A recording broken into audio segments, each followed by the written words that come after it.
Hoje é uma noite especial, é uma noite que é um teste. Conversava com o pastor na chegada, aí ele dizia assim: quem é que vem hoje? Aí ele, medo da resposta, eu acho que vem hoje quem tem obrigações, porque quem não tem é uma noite tentadora. Mas que bom que nós estamos aqui. E a obrigação nossa ela é dupla. Uma da atividade, da parte que nos compete a fazer neste programa. E a outra é a obrigação com a nossa vida social, nossa vida cristã.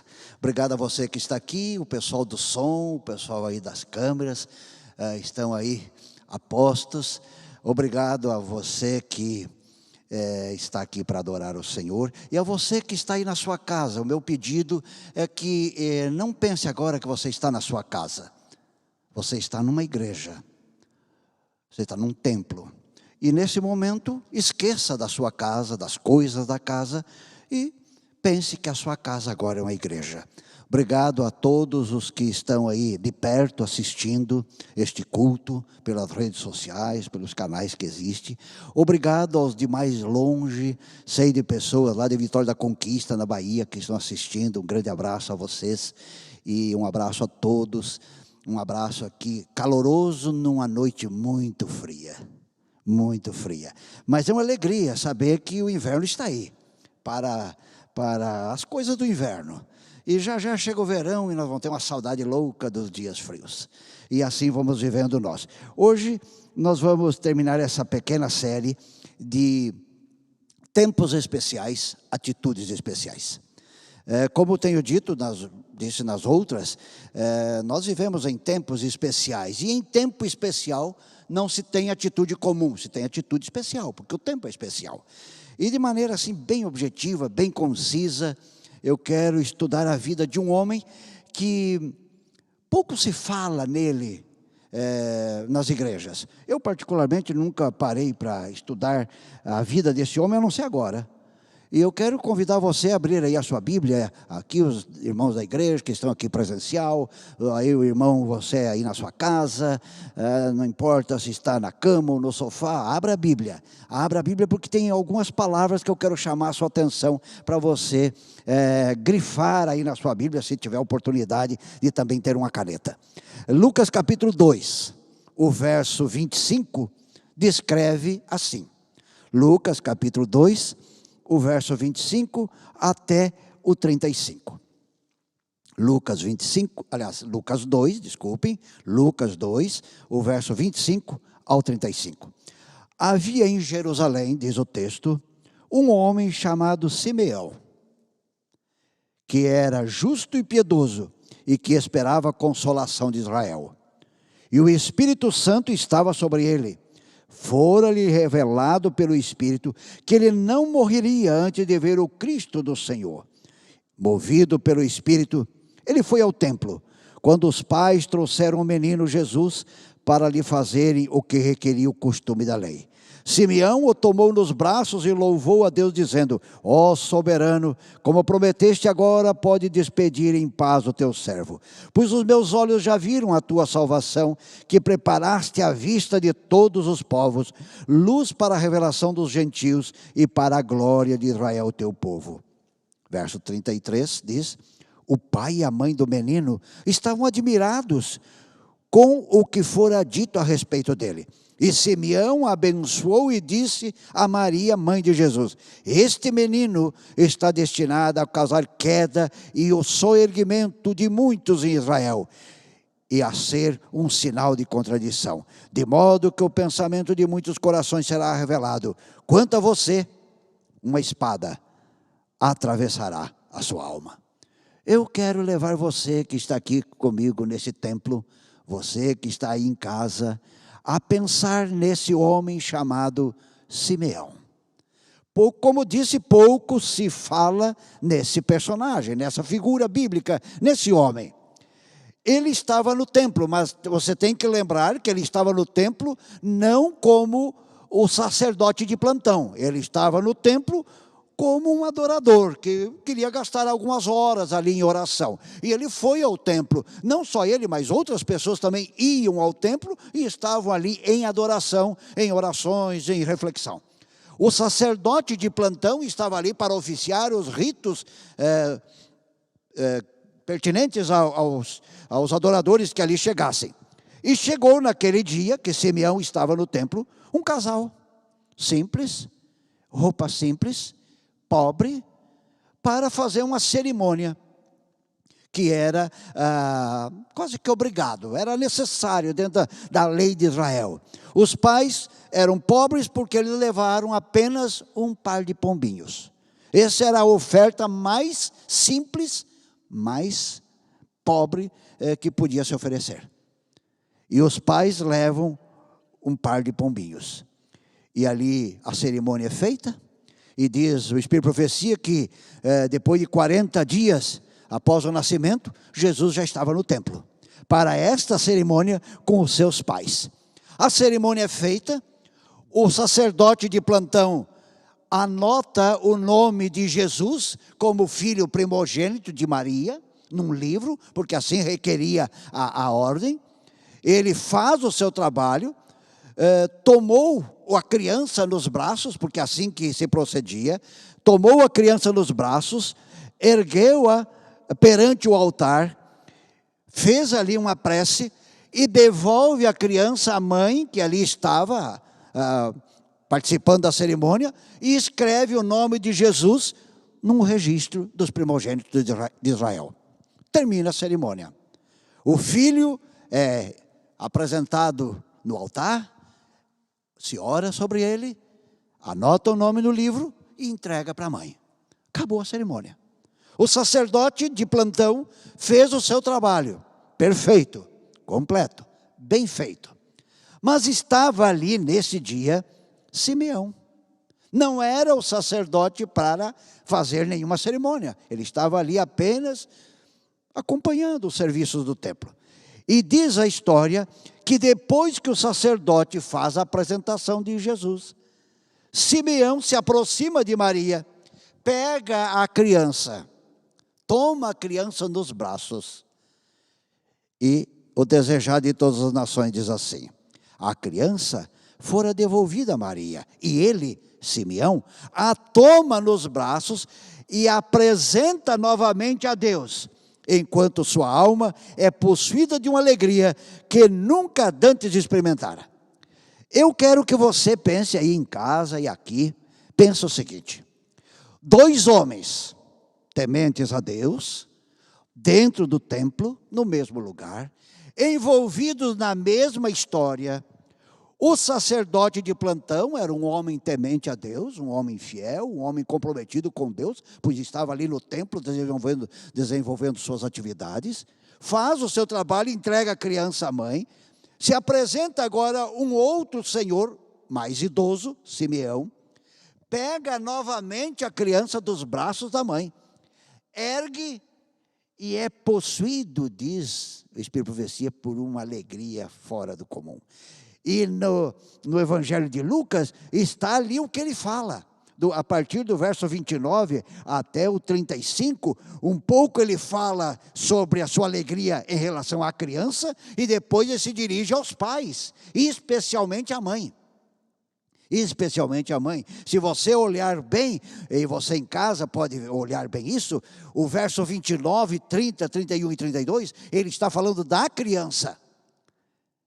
Mas o 33, os pais agora se assustam. Por quê? Por que os pais agora entram ficam atentos ao que estava acontecendo? Porque era incomum. O sacerdote já havia feito a apresentação. Estava tudo certinho. Mas se apresenta um outro homem, mais idoso, e toma aquela criança nas mãos, ergue de novo e fala.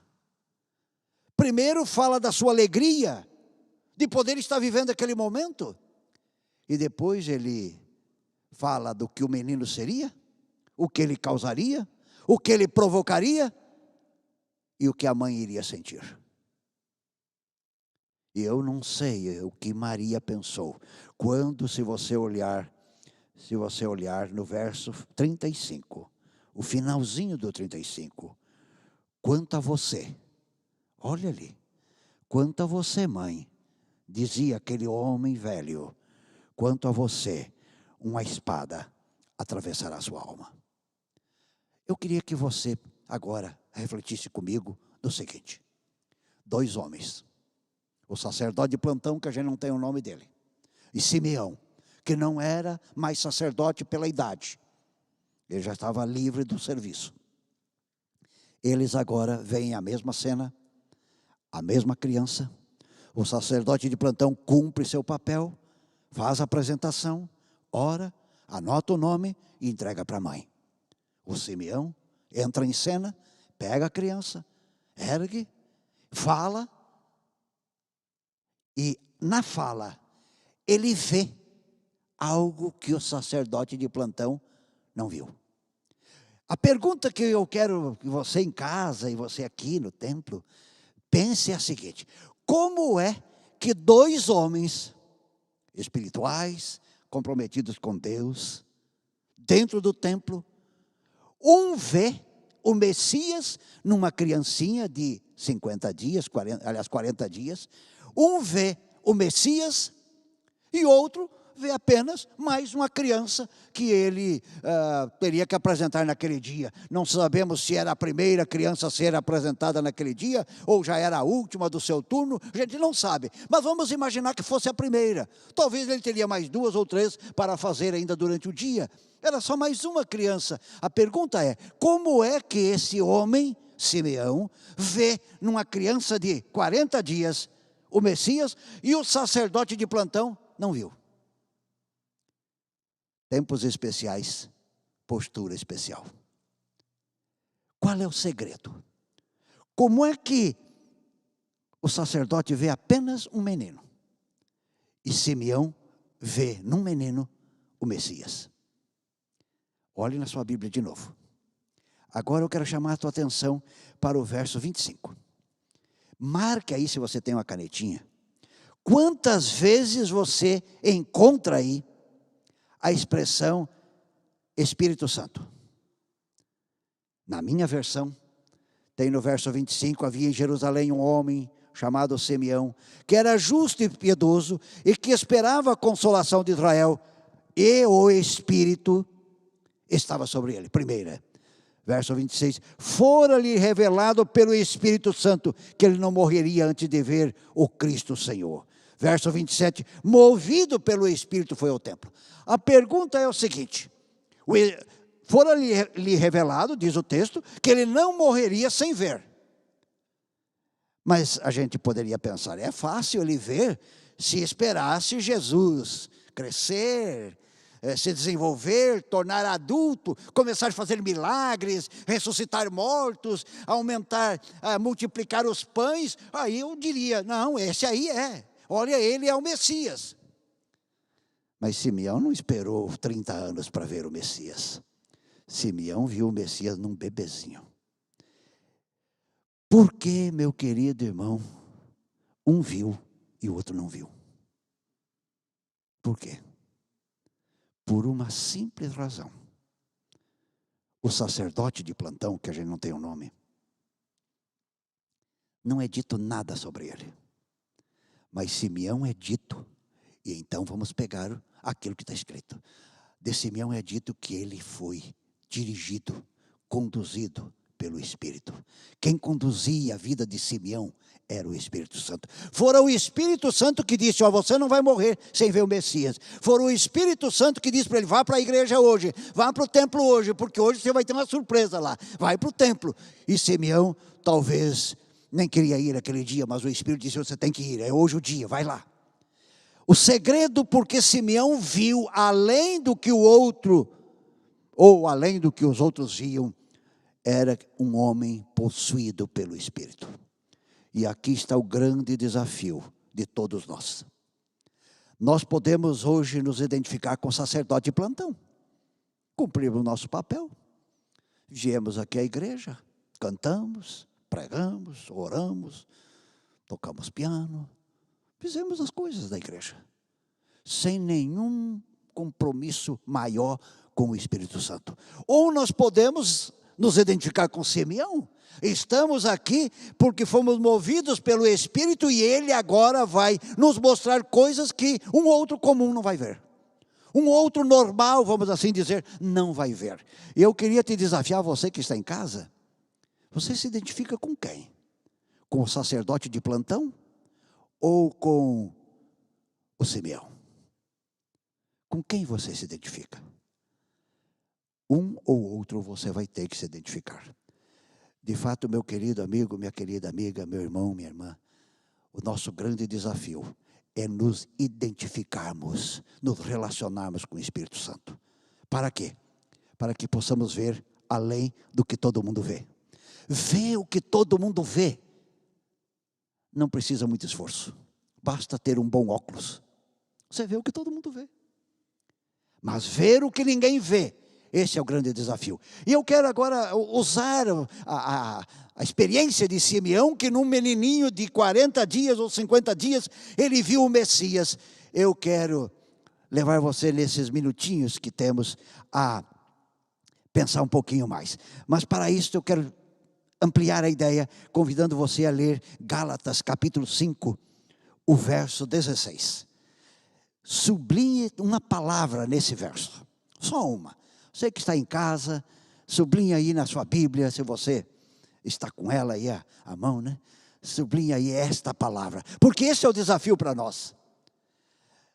Ser membro de igreja, frequentar cultos, é a coisa mais simples que tem. Mas fazer isto que vamos ler agora é o maior desafio.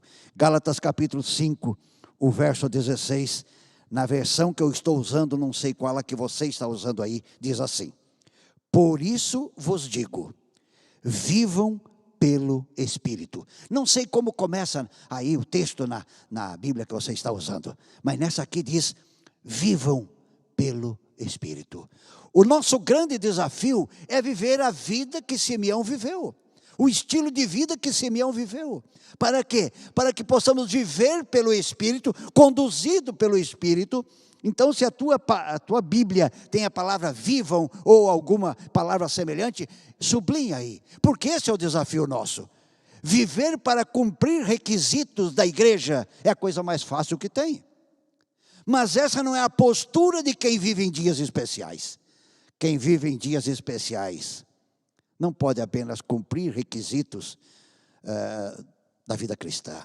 Tem que ter um passo a mais. Temos que nos relacionar com Deus através do seu Espírito. E aqui diz Paulo e aos Gálatas, vivam pelo Espírito, de modo nenhum satisfarão os desejos da carne. Eu quero a primeira parte só. Vivam pelo Espírito. Então, como disse, eu quero nesses minutinhos finais colocar a seguinte ideia.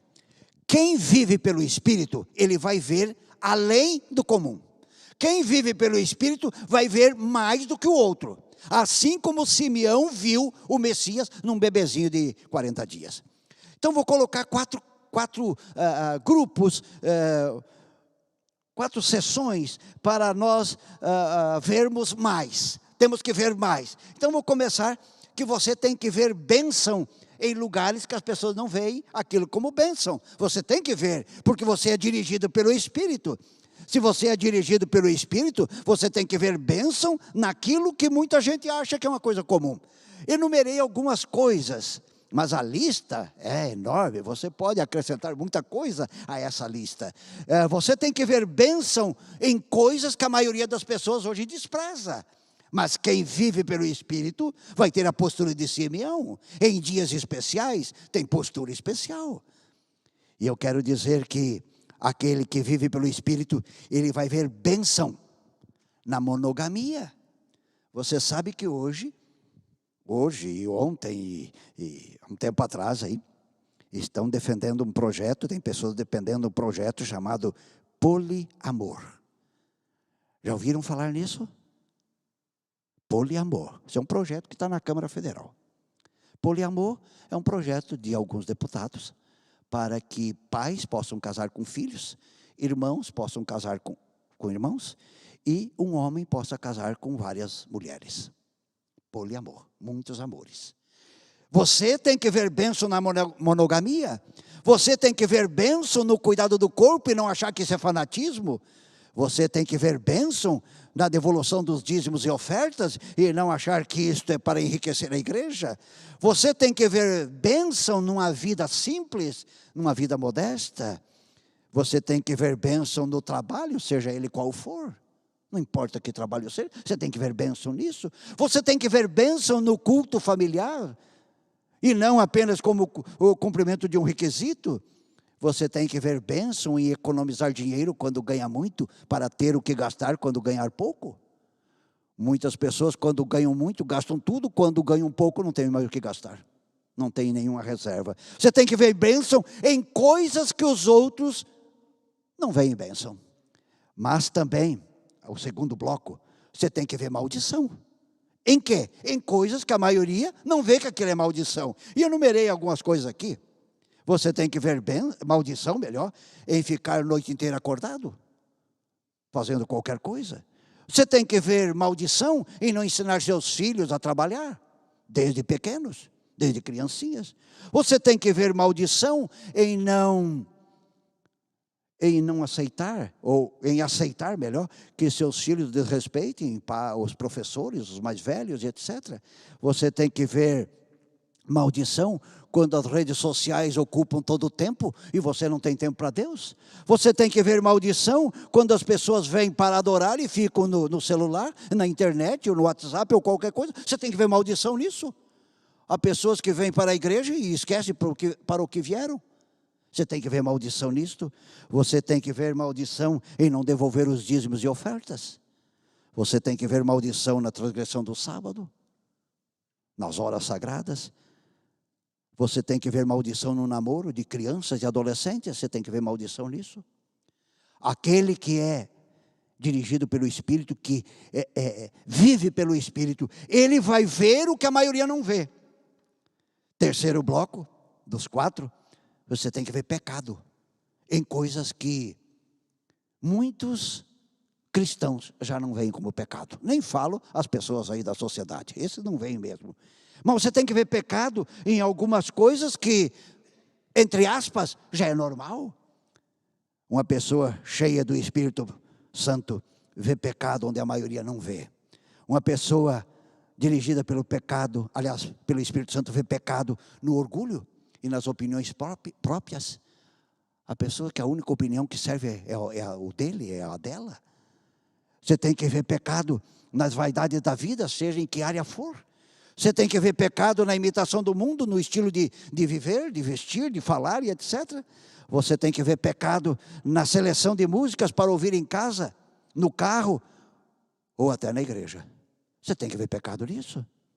Você tem que ver pecado de jovens namorados vivendo como casados, e muitos acham que isso é normal.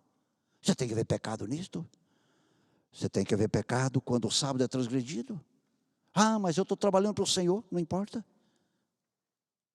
Não podemos transgredir o sábado. Você tem que ver pecado na intemperança, no comer ou no beber. Você tem que ver pecado no desperdício das horas do dia nas redes sociais sem nenhuma utilidade. Mas o último bloco, você tem que ver alegria, felicidade em coisas que a maioria das pessoas não acham que aquilo produz alegria ou felicidade. Enumerei então algumas coisas aqui. Você tem que ver felicidade, alegria em ser fiel a Deus. O ato de ser fiel a Deus tem que provocar em nós, dirigidos, que vivemos pelo Espírito, alegria, felicidade. Você tem que ver felicidade em poder servir a Deus e ao próximo, poder ajudar, poder contribuir, ter saúde, ter vida. Então eu estou contribuindo para a igreja, seja no som, seja na filmagem, seja cantando, seja tocando piano, seja abrindo a igreja. Eu tenho que ver felicidade nisso. Eu tenho que ver felicidade em poder compartilhar o que eu sei, o que eu conheço, o que Deus me deu. Eu tenho que ver felicidade nisso. Eu tenho que ver felicidade em cuidar do meu corpo e não viver reclamando, não posso mais comer isso, não posso mais comer aquilo, não posso mais comer aquilo outro. Não, nós temos que ver felicidade em cuidar do nosso corpo. Nós temos que ver felicidade em poder trabalhar. Quantos dias diz o mandamento?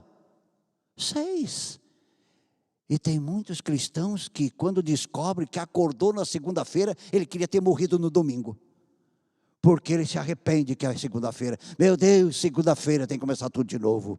Parece que ele queria ter morrido no domingo, porque ele não quer que a segunda chegue.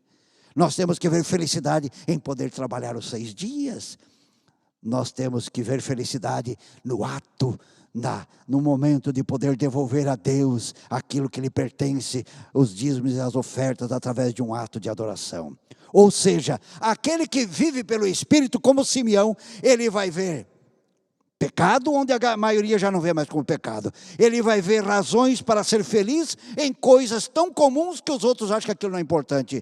Ele vai ver também que é possível ver maldição em coisas que muita gente já está achando que até é bênção. E ele vai ver bênção em coisas tão pequenas, quando muitos acham que aquilo não é mais importante. E eu termino então lendo o verso que está em Hebreus capítulo 11, o verso 27, e este é o desafio que eu quero deixar para todos nós aqui do templo, todos vocês que estão aí em casa.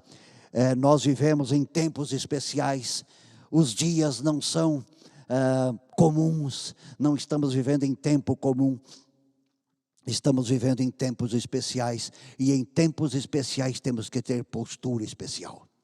E uma postura que temos que ter, baseado na história de Simeão, é ver mais do que todo mundo vê. Se você como cristão vê apenas o que os outros veem, o que qualquer um vê, o cristianismo não está fazendo nenhum efeito para você. Nós precisamos ver além, mais. Hebreus capítulo 11, o verso 27, descreve Moisés. E ali tem uma palavra que é muito significativa. Hebreus capítulo 11, o verso 27 diz assim: pela fé, saiu do Egito, não temendo a ira do rei, e perseverou, porque via o quê? Aquele que é invisível. Quem é cheio do Espírito, quem vive pelo Espírito, vê o que o outro não vê. Moisés sai do Egito. Para alguém que perguntasse: o que você está vendo, Moisés? Ele dizendo: eu estou vendo o meu Deus Todo-Poderoso, o Deus Criador do céu e da terra. E o colega que estava do lado dele falou: Moisés, você enlouqueceu, você está vendo só areia, você está vendo deserto, você está vendo pedras. E Moisés diz: não, eu vejo muito mais do que areia e pedras, eu vejo o meu Deus. Meu querido irmão, que você está aqui, tempos especiais, atitude especial. Nós temos que ver pecado onde a maioria já não vê. Nós temos que ver maldição onde a maioria acha que é normal. Nós temos que ver felicidade e bênção em coisas que a maioria despreza. Querido, ainda teremos que viver nesta terra. Ainda talvez teremos que enfrentar outro inverno. Não sabemos quanto tempo vamos viver aqui. Mas uma coisa sabemos: os tempos são especiais. E se o tempo é especial, temos que ter uma postura especial. E qual é o grande desafio? Ver além do que todo mundo vê. Nós não podemos dizer: todo mundo está fazendo, então eu posso fazer. Não, para nós não serve isto. Para nós que cremos nesse livro, não serve essa palavra. Para nós serve o que o Espírito conduzir. Simeão viu num menininho de 40 dias o Messias. Você tem que ver pecado onde a maioria não vê. Você tem que ver bênção onde a maioria não vê. Você tem que ver maldição em coisas que a maioria acha que é normal. E você tem que ver prazer, felicidade em coisas que a maioria acha que é bobagem. Que Deus abençoe vocês. Que Deus abençoe a nós todos. Que Deus abençoe você aí na sua casa. Que Deus te ajude aí a você também ser um Simeão dos tempos do fim. Seja conduzido pelo Espírito e deixe Ele te conduzir todos os dias da sua vida, para você ver o que a maioria não vê. Que Deus abençoe a todos nós. Que Deus abençoe a você que está em casa e que tenhamos um resto de semana feliz e abençoado. Quero convidar vocês todos a orarmos agora. Quem está aqui, coloque-se em pé. E quem está em casa, acompanhe essa oração aí no local que você estiver.